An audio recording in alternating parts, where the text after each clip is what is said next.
Hola, ¿qué tal? Muy buenas tardes. Soy Mauricio Weintraub. Muchísimas gracias a todos por estar aquí una vez más. Es el miércoles número 11 ya de este ciclo que compartimos todos los miércoles de 18 a 18:30 horas de la República Argentina. Ciclo que tiene como título, como ustedes saben, temas humanos desde la mirada de las escenas matrices. Un ciclo donde vamos recorriendo algunos temas que nos competen en tanto humanos, tratando de verlos desde esta perspectiva, desde la perspectiva de las escenas matrices. Como siempre, les agradezco muchísimo el acompañamiento a ustedes y todos los comentarios y las preguntas y los me gusta y demás que nos acercan a lo largo del encuentro y a lo largo de la semana, sobre todo después de la semana. Como les digo, en este ciclo lo que hacemos es tomar un concepto, tomar una idea, tomar un vínculo o como hoy, tomar una emoción y verlo desde esta perspectiva. Las escenas matrices es una manera de mirar. Es una manera de mirar, en principio, al paciente, porque por supuesto es una técnica y una mirada psicoterapéutica.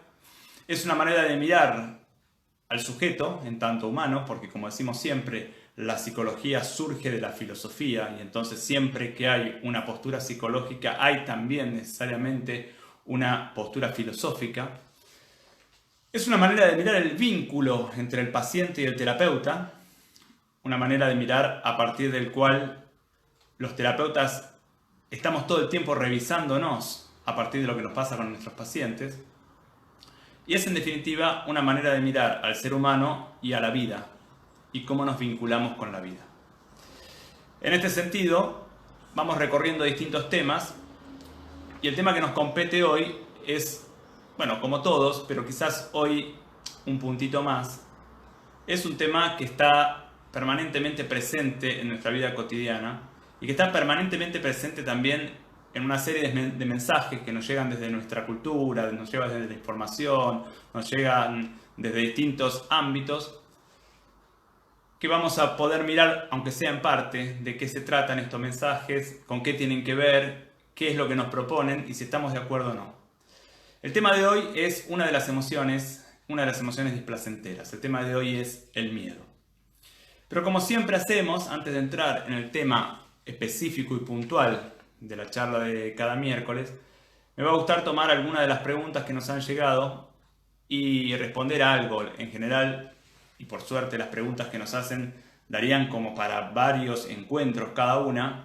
Sin embargo, lo que a mí me gusta o me interesa es responder algo de la pregunta que nos acercan, porque me parece siempre que es interesante, no solo para la persona que preguntó, sino para los otros que pueden estar mirando, e incluso para uno mismo, o sea, para mí mismo, porque muchas veces las preguntas de ustedes nos obligan a pensar y me obligan a pensar qué es lo que no está claro de la propuesta, qué no está claro de la mirada, o incluso qué es lo que no está claro para mí. Y entonces a dar, como decimos en escenas matrices, una vueltita más, tratando de entender un poquito más de lo que nos pasa. Antes de ir a la pregunta, quiero agradecer especialmente a varias de las personas, no todas, pero a varias de las personas que nos acercaron preguntas esta semana. Las voy a nombrar y después voy a tomar una de las preguntas. A María Fernanda, a Carolina, a Katy, a Agustín, a María Angélica, entre otros, que nos han acercado varias preguntas, no una sola cada uno. Cosa que, como digo, agradezco muchísimo. Y voy a tomar hoy la pregunta de Ana, que me pareció muy interesante y que daría, no daría para el encuentro, daría para una serie de encuentros, porque justamente además este es un tema dentro de la formación de escenas matrices y dentro de los seminarios de escenas matrices. La pregunta es, ¿puede ser que el niño, ante la no mirada de sus padres, haya desarrollado una tendencia a la ira o a la tristeza según su personalidad? Como ustedes saben, nosotros decimos desde las escenas matrices, lo hablábamos el otro día cuando hablábamos de depresión, lo hablábamos cuando hablábamos de enojo. Como ustedes saben, digo, lo crucial dentro de la mirada de escenas matrices, o para la mirada de escenas matrices, es lo que le pasa al niño cuando no es mirado de una manera profunda, de una manera respetuosa, acorde a lo que él necesita por sus padres en su infancia. Entonces la pregunta de Ana me parece sumamente pertinente, porque lo que ella pregunta en realidad, si lo que el nene después va a hacer con esta mirada, es decir, si va a desarrollar una tendencia hacia la tristeza o hacia la ira, si esto tiene que ver con su personalidad o con qué tiene que ver. Y acá voy a dar la idea que tenemos en escenas matrices. Digo, cada vez que un niño, y partimos de aquí en escenas matrices, cada vez que un niño no es mirado en profundidad, siente una serie de emociones que se van armando como si fueran capas geológicas. Lo primero, en realidad, no es una emoción, sino es un estado al que llamamos estupor. Es decir, el nene no puede creer cómo los padres no pueden ver su necesidad, cómo no lo respetan en lo que siente. Esto es lo primero. Inmediatamente después, esto lo decíamos en alguna charla, inmediatamente después el nene siente tristeza. La tristeza de que en ese punto los padres no alcanzan a verlo según su necesidad o no alcanzan a respetar lo que le está pasando, lo que está sintiendo. E inmediatamente después el nene siente enojo. Enojo porque el nene tiene el derecho a tener padres que lo puedan mirar según su necesidad y respetar la emoción que está sintiendo. Estupor, tristeza y enojo lo sienten todos los niños en el momento en que no son mirados o no son respetados en la relación con sus padres. Por supuesto que, como decimos siempre, cuando esto pasa en una escena superficial y durante poco tiempo, esto que el nene siente, uno diría, se tramita y desaparece como desaparece una herida superficial. Cuando esto ya va dirigido hacia un lugar nuclear de la personalidad del nene o se sostiene durante mucho tiempo durante el vínculo con sus padres en la infancia, claro, aquí la tristeza, el enojo o el estupor van quedando como anclados. ¿Con qué va a tener que ver si el nene después desarrolla, más bien se va desarrollando hacia la ira, como dice Ana, o se va desarrollando la tristeza? Con muchísimas cosas. Una de ellas, con qué es lo que está permitido en esta familia. Si en esta familia, cuando el nene experimenta tristeza, esta emoción es respetada, tiene un lugar en el ámbito familiar, muchas veces el nene no necesita pasar de una manera tan abrupta al enojo, es decir, puede tramitar algo de la tristeza o puede tramitar la tristeza ahí. Cuando la tristeza no tiene un lugar, muchas veces el nene pasa al enojo y la tristeza le queda oculta, entonces el nene se va a identificar más con el enojo. Y puede pasar también a la inversa. Si en la familia está respetada la tristeza pero no el enojo, el nene se queda anclado en la tristeza. Es decir, fundamentalmente el nene va a inclinarse más hacia la tristeza o hacia el enojo según lo que en la familia esté más permitido. Fundamentalmente. Y por supuesto también hay una tendencia natural del nene hacia ir hacia uno o los dos lados. Esto en mi criterio es secundario. Es decir, lo primario es lo que pasa en la relación con los padres, lo secundario es la tendencia del nene.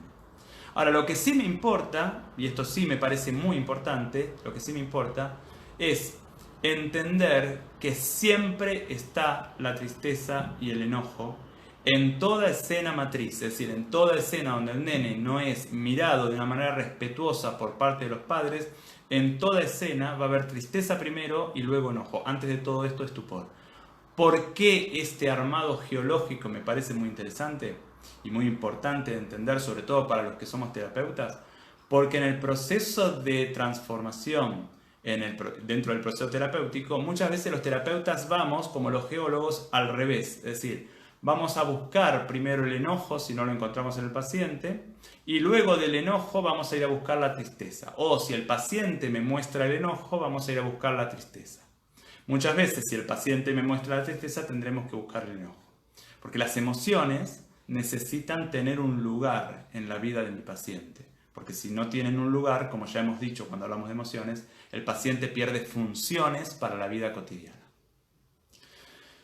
Algo de esto tiene que ver con lo que preguntaba Ana, por supuesto algo, porque como digo, en las formaciones matrices dedicamos varias clases al armado geológico de cómo se va armando justamente las diferentes capas emocionales, y después podríamos seguir con el armado de la personalidad, con los cuadros psicopatológicos, o sea, podríamos seguir toda esta explicación hasta llegar a cómo es el sujeto hoy.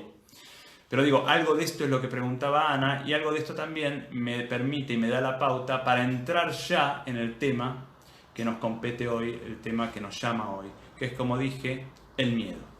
¿Y por qué me da la pauta? Bueno, porque como vimos, hemos nombrado a 2 de las 3 emociones displacenteras, la tristeza y el enojo. Y hoy nos vamos a ocupar de la tercera. La tercera emoción displacentera, como ustedes saben, es el miedo. Les recuerdo, cuando vimos emociones, dijimos que había 5 emociones primarias, 2 de las cuales son placenteras, amor y alegría, 3 de las cuales son displacenteras, tristeza, miedo y enojo. Hablamos recién con la pregunta de Ana de la tristeza y del enojo, nos vamos a meter ahora con el miedo. Y lo primero que vamos a decir es que en tanto emoción primaria, el miedo también tiene una función que es crucial en la vida de un sujeto. Por eso acá nosotros nos referimos a emociones placenteras y displacenteras y nunca desde las escenas matrices decimos emociones negativas y positivas. Porque todas son positivas, porque todas tienen una función. Y si el sujeto no puede contactar con esa emoción, pierde la función. ¿Cuál es la función del miedo? El miedo es la emoción que me avisa si los recursos que tengo no son suficientes para afrontar la situación que tengo que afrontar. Es decir, el miedo es lo que me permite saber que yo tengo menos recursos que los necesarios. A mí me parece crucial esta comprensión, crucial, porque si yo no tengo disponible el miedo, pues entonces, como digo siempre, me asomo al balcón del 5.º piso y si tengo ganas me tiro, con las consecuencias que esto tiene. O me meto en situaciones que son peligrosas para mí, o me meto en vínculos que no son saludables para mí. Es decir, si yo no tengo disponible el miedo, corro peligro, porque el miedo es como una señal. Como todas las emociones son como una señal, el miedo es una señal de que mis recursos son menores a los que la situación me requiere. ¿Por qué me parece importantísimo esto? Porque muchísimas veces, desde lo cultural, desde lo popular o incluso desde algunas corrientes pseudo espirituales o pseudo psicológicas o psicológicas, se propone, yo diría, se proponen 3 cosas que finalmente es como lo mismo. Se propone vencer al miedo, se propone no permitir que el miedo me maneje o me domine, o se propone no escuchar al miedo o alguna similar. Es decir, se propone no tomar al miedo como una señal, sino luchar y vencerlo o no escucharlo. Esto personalmente me parece extraordinariamente iatrogénico. ¿Qué significa iatrogénico? Iatrogénico significa que siendo algo que debería ayudar, termina enfermando. Cuando yo me propongo a mí mismo o le propongo a mi paciente vencer al miedo o no escucharlo o no permitir que lo domine, le estoy proponiendo, o me estoy proponiendo a mí, no escuchar la señal que me informa de un peligro. Y esto me parece complejísimo. Esto es lo primero que me parece complejísimo. Ahora voy a mencionar 2 cosas diferentes que también me parecen complejísimas, que van dentro de la misma idea. Lo siguiente es que confundo el miedo con lo que me asusta. Es decir, confundo aquello a lo cual le tengo miedo con el miedo en sí. Si yo cuando miro el balcón del 5.º piso, no le hago caso a mi miedo y creo que tengo que vencer al miedo, estoy confundiendo el hecho de tirarme con la sensación que tengo. Y como voy contra eso, pues entonces probablemente me tire. Sin embargo, esto no es lo que más me interesa. Lo que más me interesa es lo que voy a decir ahora. Que cuando yo le propongo a mi paciente o me propongo a mí no escuchar, es decir, desoír o vencer o no permitir que el miedo me domine, estoy considerando al miedo como algo externo y diferente a mí. externo aunque lo sienta dentro. Quiero decir, estoy considerando al miedo como algo que no tiene que ver conmigo. Y esto me parece grave, porque todo lo que yo siento tiene que ver conmigo. Entonces, cuando le propongo a mi paciente que venza a su miedo, le estoy proponiendo que venza a una parte suya. Es decir, que mi paciente a lo sumo ganará y perderá, porque tendrá una parte interna que quedará vencida por otra parte. Esto que me parece crucial y que en realidad me parece grave, tiene que ver con toda una creencia y yo diría una confusión entre lo displacentero y lo negativo. Como el miedo es displacentero, mi propuesta es vencerlo o no escucharlo. Como el miedo es negativo. En cuanto uno empieza a ver las emociones como displacenteras en vez de como negativas, pues entonces, aunque son displacenteras, empiezo a intentar escucharlas y empiezo a intentar ver qué es lo que me quieren decir. ¿Qué me quiere decir mi miedo? Es decir, ¿qué me quiere decir esta parte mía que teme? Y acá entramos en cómo toma las escenas matrices el tema del miedo. ¿Qué hace las escenas matrices? ¿Qué hacemos desde las escenas matrices con el tema del miedo? Lo primero justamente es no considerar que el miedo es algo que está fuera de mí o algo que es ajeno a mí. Lo primero es justamente considerar, o mejor dicho, diría yo, darnos cuenta que el miedo es una parte mía. El miedo no existe. El miedo es una parte mía que teme. No existe el miedo fuera de alguien que teme. Y esto que teme, esta parte que teme, es una parte propia. Puede no ser placentero para mí, puede no gustarme que esté, pero eso no quiere decir que no sea una parte propia. Y como toda parte propia me está diciendo algo, y me está diciendo algo de mí. Y entonces aquí, desde las escenas matrices, empezamos a recorrer el camino que de alguna manera recorremos con todas las emociones displacenteras, o yo diría con todo lo displacentero. Pero en cada caso o en cada emoción con alguna particularidad. Y vamos a ver de qué se trata este camino dentro del miedo.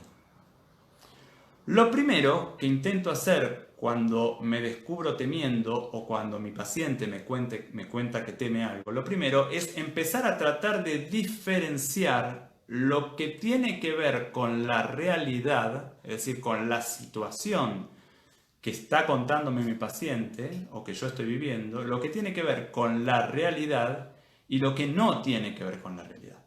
Y acá hacemos lo que ya hemos hecho con el enojo, lo que hacíamos con la depresión la semana pasada. Como intentar entender cosas que no es fácil, pero sí es un ejercicio que uno puede ir haciendo y entonces se va agilizando. Intentar entender de este miedo que yo experimento, cuánto es de la situación y cuánto le estoy agregando yo.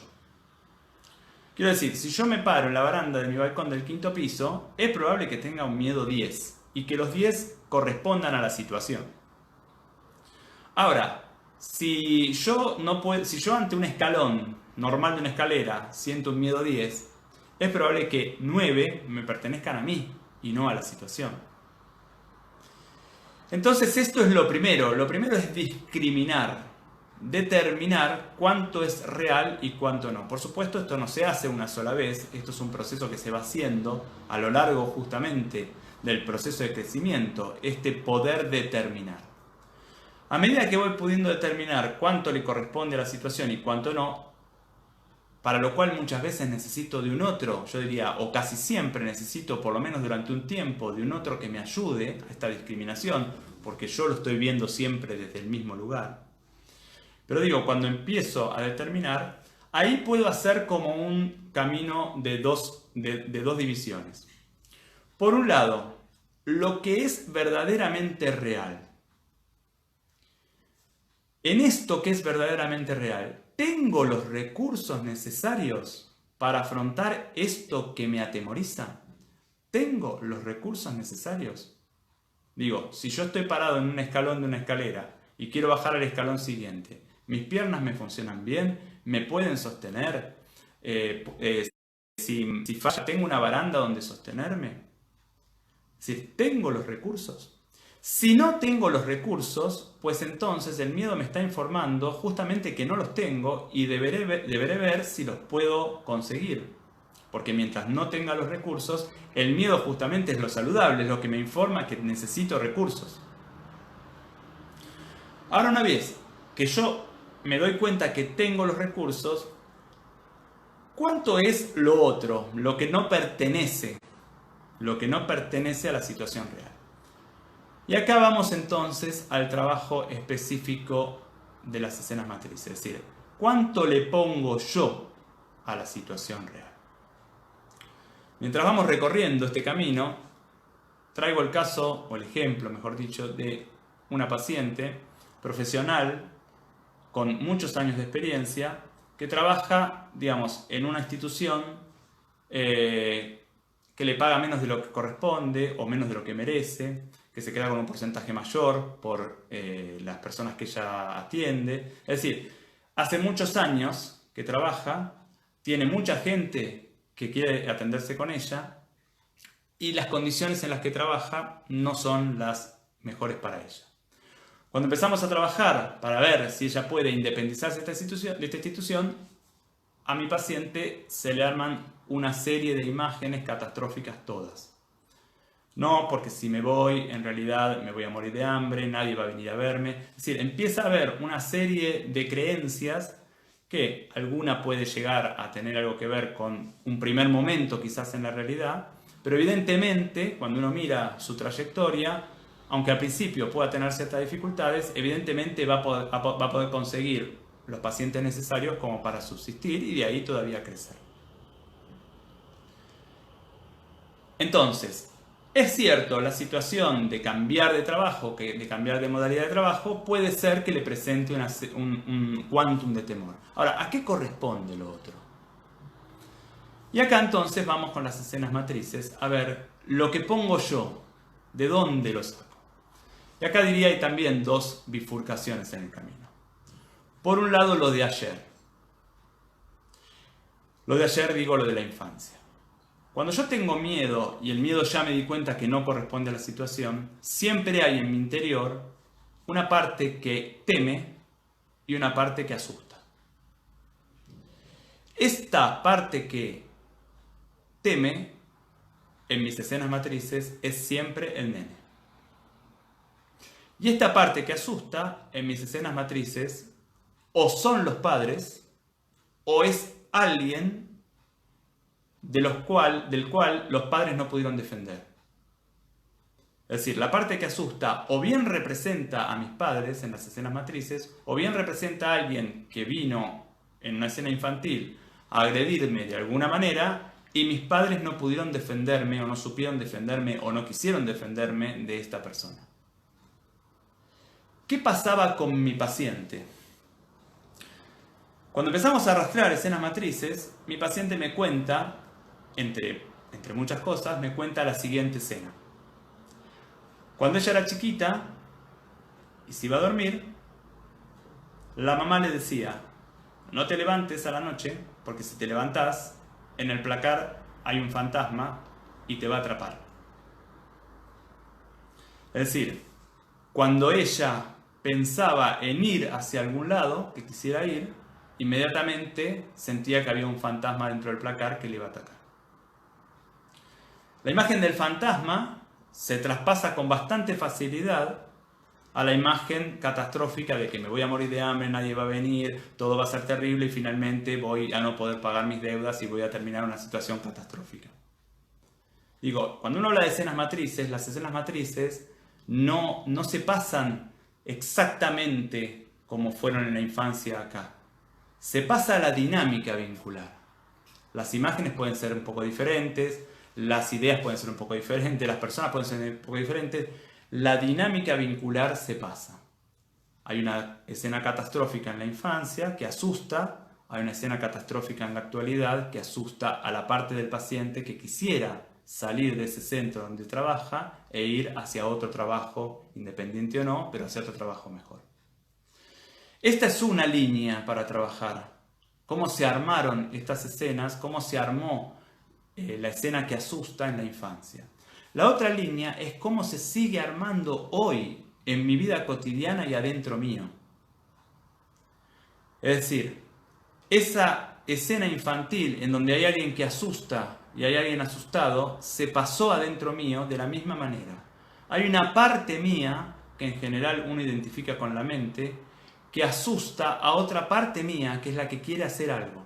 En el caso de mi paciente, la parte que quiere hacer algo es la que quiere mejorar sus condiciones de trabajo, y la parte que asusta es la mente que le dice todo esto que yo acabo de mencionar. Que no va a venir gente, que se va a morir de hambre, que la situación es difícil, que ahora es más difícil todavía. O sea, esta parte que asusta es la misma parte que asustó en la infancia. Es decir, esta parte que asusta son los padres, o es ese otro que dañó al niño, de lo cual los padres no defendieron. Es decir, la escena matriz se pasó hoy adentro mío. Claro, si yo no puedo detectar este funcionamiento interno y no puedo entender que esto viene de la infancia y no lo puedo ir desarmando, por más que yo elabore estrategias para que mi paciente pueda pasar de trabajar en este centro a trabajar en otro centro mejor o de manera independiente, hay algo adentro de ella y hay algo en su historia que está todavía anudado, que no permite que mi paciente pueda sentir menos temor ante una situación que tiene su carga, pero que es relativamente esperable en una vida adulta. Aquí trabajamos en las escenas matrices, trabajamos en la infancia y trabajamos adentro, para ir desarmando aquello que me impide hoy conectarme de una manera más plena y más potente con la vida cotidiana, para que nuestra vida sea un poquito más parecida a lo que me gustaría que sea y que mis vínculos sean cada vez un poquito más representativos de mi deseo. Algo de esto fue el miedo, como siempre digo, y creo que siempre diré. Decimos solamente los títulos, porque estas charlas son básicamente para acercar un tema común a todos, y mirarlo durante media hora desde esta perspectiva.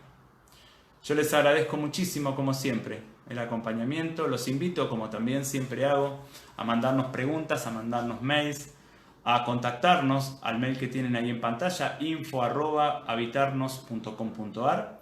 Pueden también preguntar por terapia grupal, terapia individual, por la formación de escenas matrices en modalidad online, sobre todo para ayudadores, por los seminarios que estamos haciendo. El segundo es el 14 de agosto y pueden inscribirse. Hay solo 6 vacantes, así que nos quedan poquitas vacantes por suerte, pero todavía pueden inscribirse. Y les comento ya, algo que en general no hago, pero que hoy voy a hacer, que la vez que viene nuestra charla va a estar, no va a haber un tema, sino que vamos a responder preguntas, porque nos han llegado muchas preguntas en estas semanas y bueno, la mayoría no las hemos podido responder, entonces vamos a dedicar una charla solamente a responder preguntas. Así que los invito a preguntarnos lo que ustedes deseen de cualquiera de los temas que hemos visto, o de temas que no hayamos visto, a ver, dentro de las preguntas que tengamos, de cuántas podamos abordar y cuántas podamos responder. Les agradezco muchísimo y los invito, si ustedes están de acuerdo, a acompañarme la semana que viene, el miércoles, en el horario de siempre. Muchísimas gracias.